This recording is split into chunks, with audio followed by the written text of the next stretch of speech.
В Ухтинском районе появилось сразу 3 детские игровые площадки. Что интересно, их возвели в рамках всероссийского благотворительного марафона «Мы наследники Великой Победы».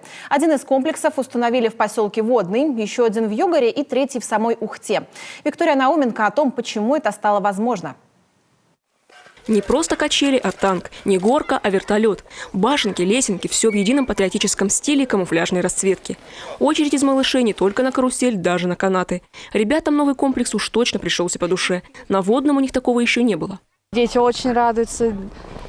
Все отлично, все хорошо. Родители в восторге от этой площадки. Все вообще, всем здорово, все супер, всем все нравится. В нашем поселке немного подобных площадок, поэтому актуальность ее здесь очень уместна, особенно в выходные дни. Это центр поселка, поэтому здесь у нас практически все детки в выходные у нас здесь. И поэтому мы очень рады, что у нас появилась такая площадка. Игровой комплекс от нижегородского производителя отвечает всем современным стандартам безопасности. Такой же установили и в поселке Югор, и в самой Ухте. Все 3 площадки начали ставить еще осенью. В сентябре подготовили участки, после приступили к монтажу. Удалось уложиться в кратчайшие сроки. Для детей всегда нужна площадка. Тут даже говорить нечего. Красиво, хорошо сделано. Правда, не знаем, кто будет убирать во время зимы. Вот снег. Но пока у нас дом очень хороший, люди такие трудящиеся, мы по очереди все тут убираем.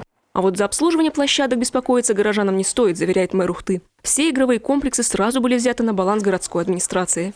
Добровольность управляющим компаниям. У них ведь в любом случае здесь есть дворник, который убирает и снег, и подметает. Они обслуживают площадки, но на балансе они находятся в администрации. Поэтому, чтобы у жильцов не возникало никаких вопросов, что вот мы должны там их ремонтировать, все остальное, это все за счет администрации. Новые комплексы были установлены в рамках благотворительного всероссийского марафона «Мы наследники Великой Победы». А потому и тематика патриотическая, чтобы с малых лет взращивать в детях любовь к родине и желание ее защищать. Сам марафон проходит уже 7-й год подряд. За это время в нашей республике было сделано немало. К примеру, отремонтировали и возвели с нуля 16 памятных объектов.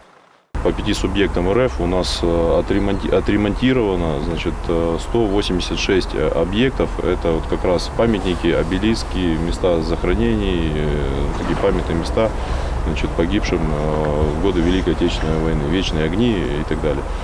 Всего 186.